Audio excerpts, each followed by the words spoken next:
Mesdames et messieurs, bonjour et bienvenue à ce troisième épisode de ma série sur la conception de rideaux automatisés. Un épisode assez en retard, je vais vous expliquer pourquoi. J'avais déjà filmé ce troisième épisode, je m'étais filmé en train d'installer le système, sauf que je me suis rendu compte qu'il y avait quelque chose qui n'était pas à mon goût, je voulais améliorer quelque chose. Donc ça c'était la version 1.0, donc à partir de là j'ai créé la version 2.0, puis à partir de là je me suis rendu compte qu'il y avait un autre problème, donc j'ai créé la version 3.0, puis ensuite je me suis dit que ça n'avait pas vraiment réglé le problème. Donc je suis revenu à la version 2.0 pour créer la version 4.0, donc voilà, c'est pour ça que j'ai pas filmé finalement le processus.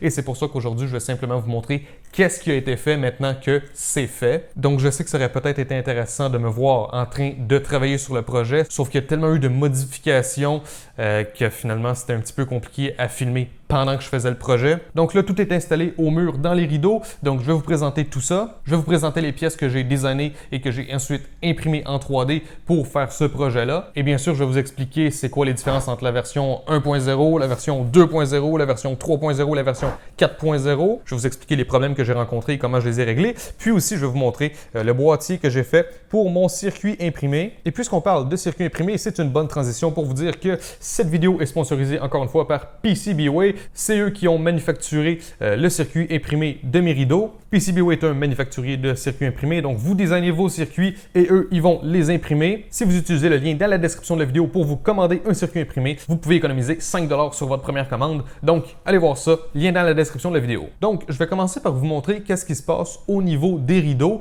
Donc, bien sûr, j'ai mon petit escabeau ici qui est extrêmement pratique. Et là, vous pouvez voir ici un jardin pas automatisé, pas pour l'instant, mais on a un jardin, donc ça commence bien. Faut un jardin avant d'avoir un jardin automatisé. Alors, si on monte les escaliers, vous pouvez voir tout en haut le système avec le fil qui descend ici, qui va jusqu'en bas. Et là, c'est certain que juste comme ça, on regarde et c'est pas joli, mais l'astuce, en fait, c'est que ce dernier œillet, je vais pouvoir l'apporter jusqu'ici. Et donc, tout ce qui est là, ça va être caché en arrière des rideaux. Et juste ici, j'ai imprimé en 3D un petit crochet pour retenir les rideaux blancs parce que les rideaux blancs ne font pas partie du système automatisé, c'est seulement les rideaux rouges. Et puisque les rideaux rouges, ils frottent un peu sur les rideaux blancs, eh bien sans ce crochet-là, quand les rideaux rouges se ferment, ça ferme partiellement les rideaux blancs.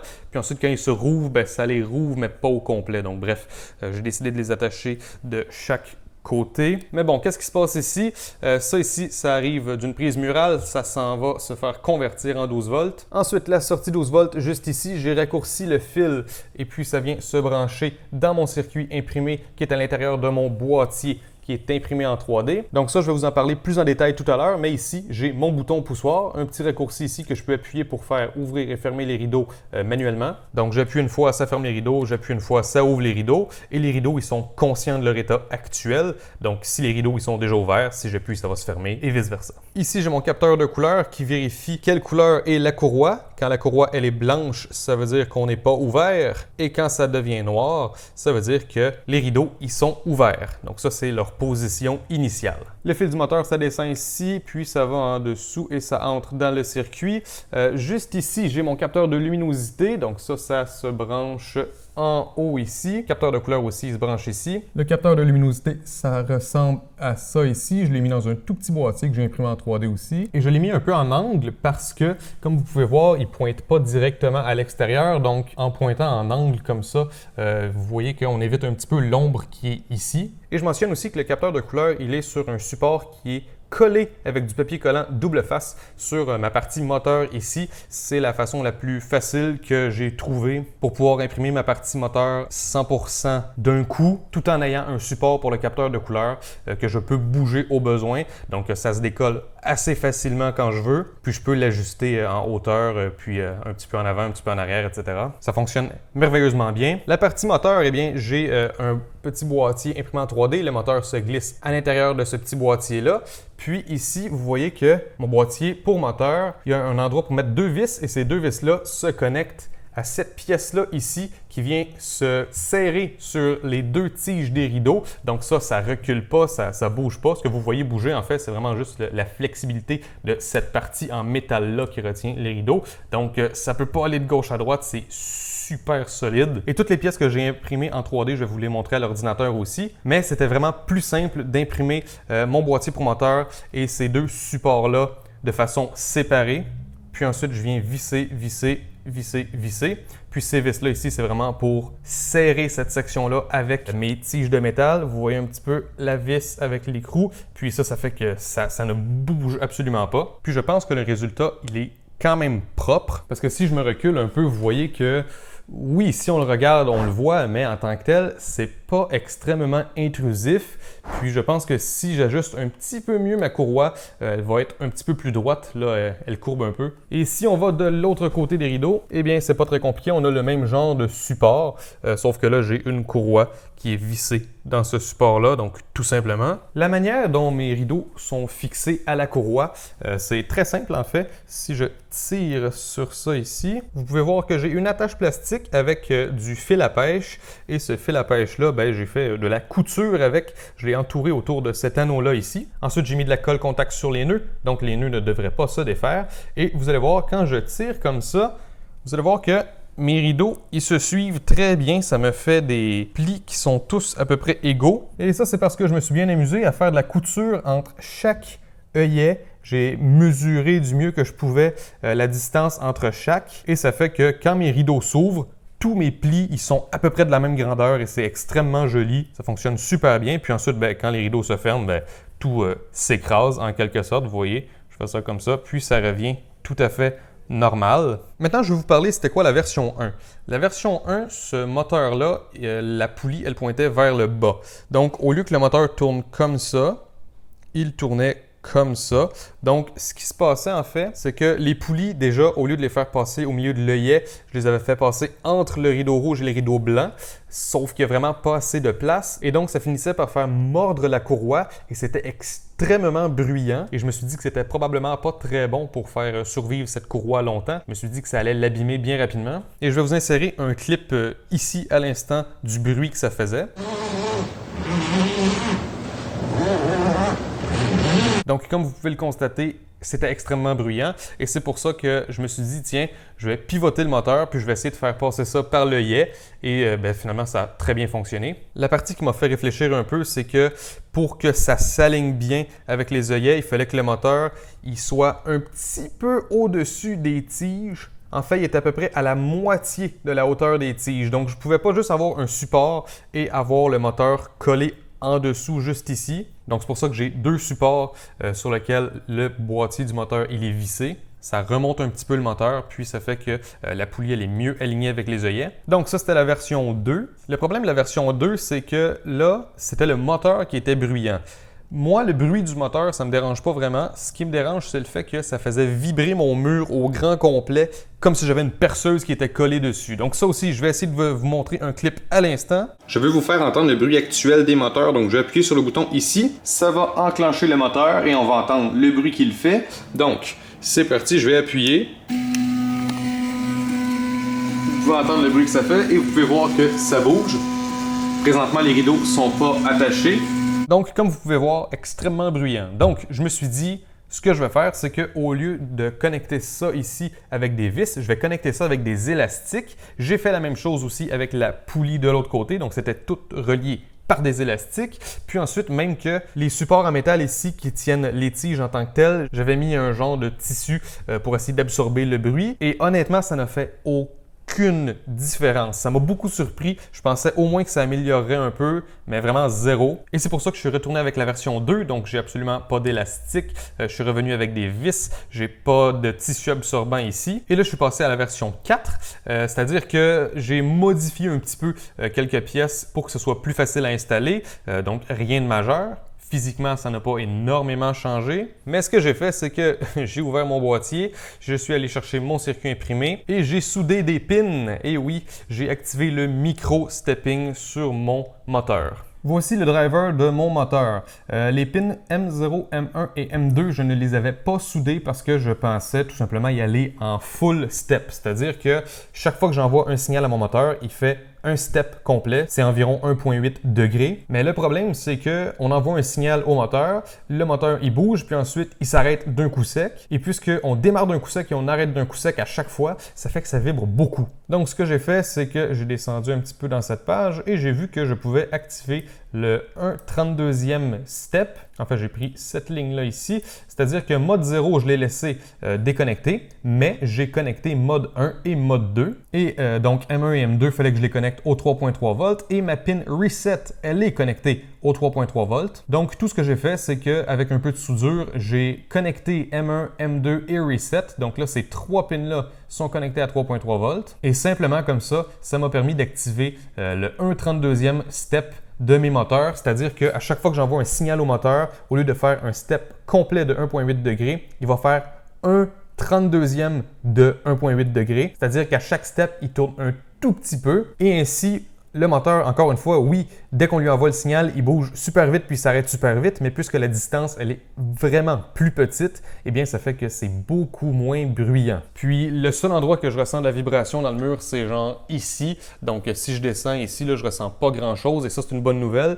Moi, ma peur, en fait, c'est juste de déranger les voisins. Est-ce que ça dérangeait les voisins avant? J'en ai aucune idée, mais moi, je trouvais que c'était un peu trop bruyant, j'avais pas envie de le risquer. Et donc, au final, depuis que j'ai mis le 1/32e, j'ai plus peur que ça dérange les voisins parce que ça vibrait beaucoup dans le mur. C'était assez intense. Donc, j'avais peur que les gens en dessous ils puissent l'entendre. Mais là, je suis certain que ça ne dérange pas les voisins et même moi maintenant, ça me dérange encore moins qu'avant. Même si ça ne me dérangeait pas trop, là, ça me dérange encore moins. Donc tant mieux, c'est une situation gagnant-gagnant. Segment sponsor, cette vidéo est sponsorisée par PCBWay. PCBWay, c'est un manufacturier de circuits imprimés. Donc vous pouvez designer votre circuit imprimé et obtenir une soumission. C'est super simple. En utilisant le lien dans la description de la vidéo, vous pouvez avoir 5 $ de rabais sur votre premier circuit imprimé. Et en général, les petits circuits imprimés prototypes, ils coûtent 5 $.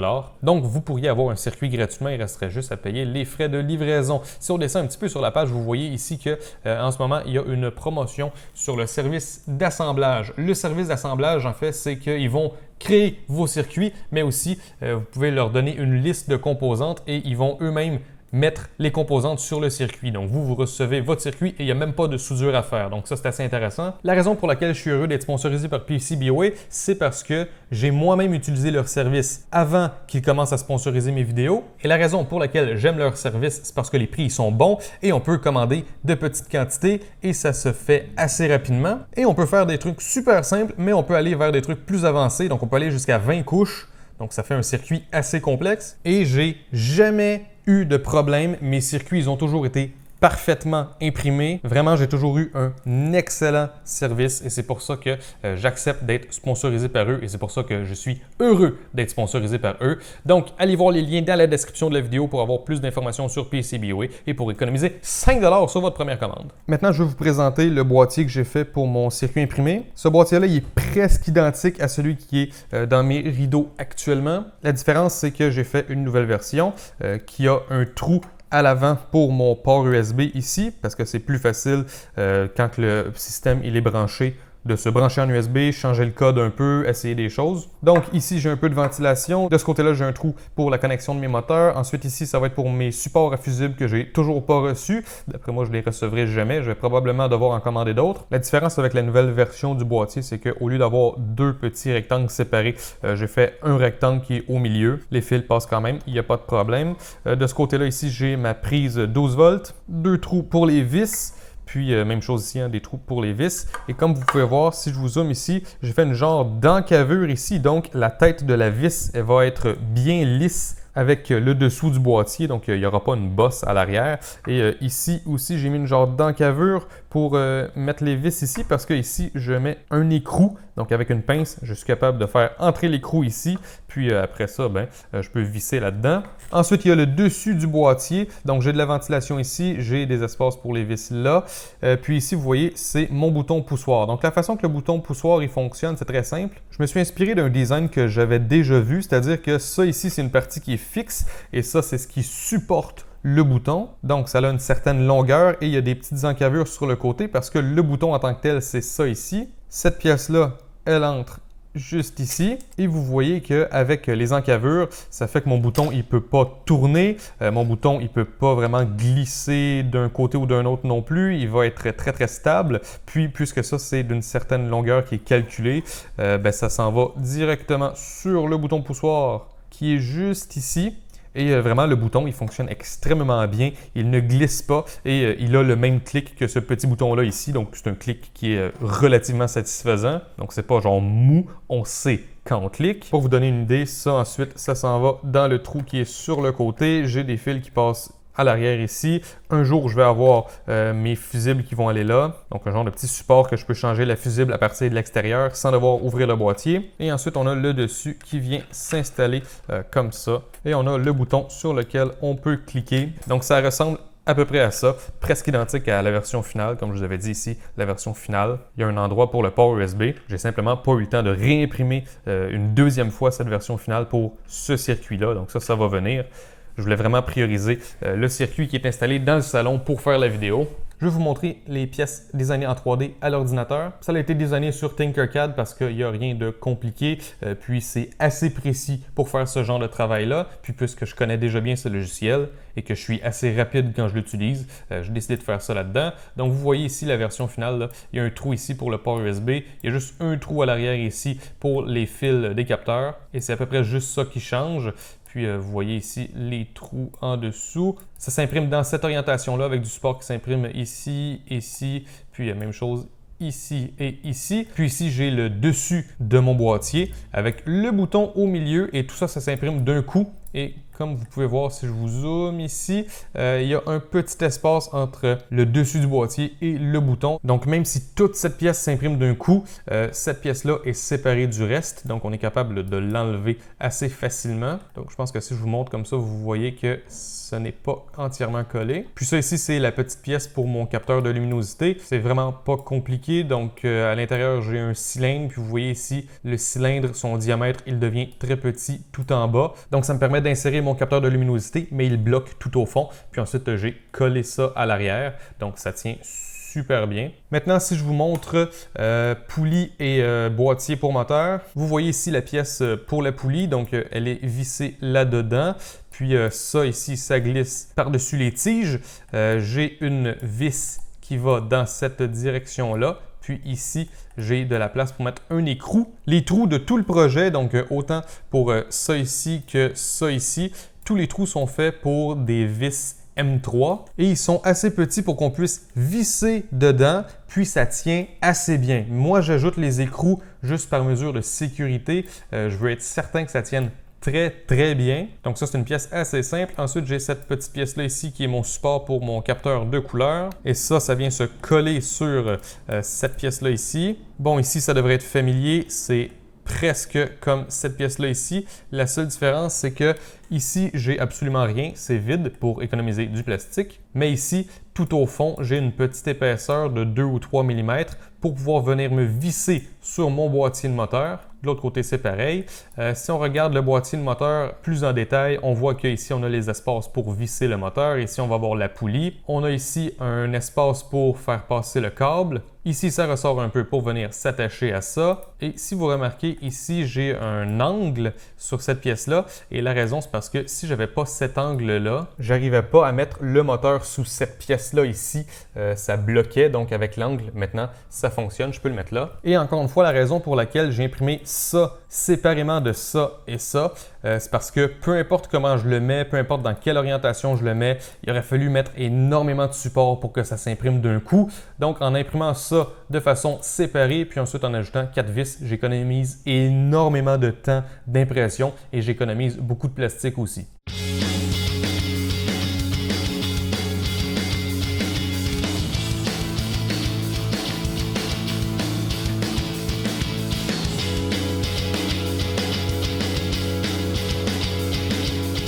Bon, je pense que j'ai à peu près tout expliqué ce que je voulais expliquer. Dans cette vidéo-là, on ne va pas parler de programmation. Côté programmation, ça c'est pour la prochaine vidéo, mais si je vous résume, actuellement, ma programmation, elle fonctionne avec le bouton poussoir, elle fonctionne avec la luminosité, elle fonctionne avec ma petite ligne noire pour remettre l'état à 0 des rideaux, c'est-à-dire quand les rideaux ils sont ouverts. Là, vraiment, j'ai juste de base pour faire la démonstration. Mais pour information, j'ai pu utiliser mes petits moteurs. Je pensais que j'allais avoir besoin de gros moteurs, mais non, les petits moteurs sont bien assez puissants. Donc, tant mieux. Donc là, je vous ai retenu assez longtemps. Je pense que vous voulez une démonstration. Mais là, ce que je vais faire, c'est que je vais prendre les rideaux, puis je vais les placer à un endroit où ils ne sont pas ouverts et ils ne sont pas fermés non plus. Donc, un genre d'hybride entre les deux. Donc voilà, vous voyez à quoi ça ressemble. C'est un hybride entre ouvert et fermé. Donc là, je vais alimenter le système. Donc là, je vais prendre une petite pince et je vais appuyer sur le bouton Reset de mon contrôleur. Les rideaux, par défaut, ils vont se mettre à leur position initiale, ils vont s'ouvrir. Puis ensuite, puisque c'est le jour, ils vont rester ouverts. Je vais donc ensuite aller cacher le capteur de luminosité. Ça devrait fermer les rideaux. Puis ensuite, je vais arrêter de cacher le capteur de luminosité et les rideaux devraient se réouvrir. Puis si tout ça, ça fonctionne, ben, ça veut dire que le projet fonctionne. Puis ensuite, on va regarder si on est capable là, de cacher tout ça ici en changeant l'œillet de place. Je vous ai installé sur le comptoir. Donc maintenant, je vais aller appuyer sur le bouton Reset du contrôleur. Donc, j'ai appuyé sur le bouton Reset. Vous pouvez voir que les rideaux, ils sont en train de bouger. Et là, probablement que vous vous dites que ça bouge pas très vite. Et c'est vrai que ça bouge pas très vite, mais c'est la vitesse maximale à laquelle je peux les faire bouger sans que ça fasse trop de bruit. Donc, comme ça, en ce moment, c'est assez silencieux. Donc maintenant, vous voyez, ils sont restés ouverts parce que c'est le jour. Donc maintenant, je vais aller ici et en théorie, je devrais disparaître bientôt. Je vais cacher le capteur de luminosité. Donc, j'ai mis un papier scotch par-dessus le capteur et les rideaux sont en train de se fermer. Donc, il faut laisser le temps au fil à pêche de commencer à tirer sur les rideaux. Donc, il y a un petit délai entre le mouvement de la courroie et le mouvement des rideaux. Mais là, vous pouvez voir que c'est effectivement en train de se fermer. Ça prend 30 secondes environ, je n'ai pas vraiment chronométré, mais ça prend quelques secondes avant que ça se ferme. Mais si on se dit que ça va se fermer tout seul le soir, ben on s'en fout un peu que ça n'aille pas très vite et ça va s'ouvrir tout seul le matin. Donc, on s'en fout un peu aussi que ça n'aille pas très vite. On n'a pas besoin de rester là à surveiller les rideaux quand ça bouge. Ça se fait tout seul, c'est justement l'objectif. Et la façon que c'est fait, ça devrait vraiment là, se fermer très efficacement. Donc, on va voir à l'instant. Ça devrait s'arrêter à peu près maintenant. Et voilà, c'est le cas. Donc ben là, vous ne me voyez plus vraiment. Il y a juste un tout petit trou de lumière.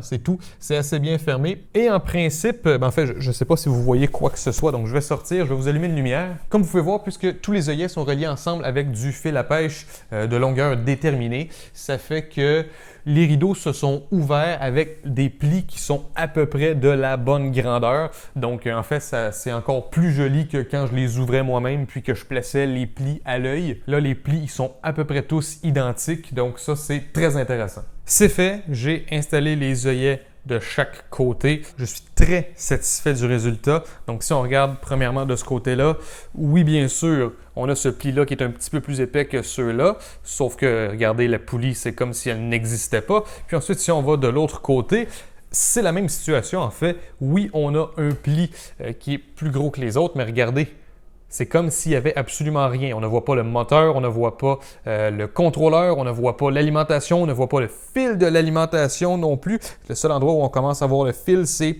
juste ici, tout en bas. Et regardez la situation.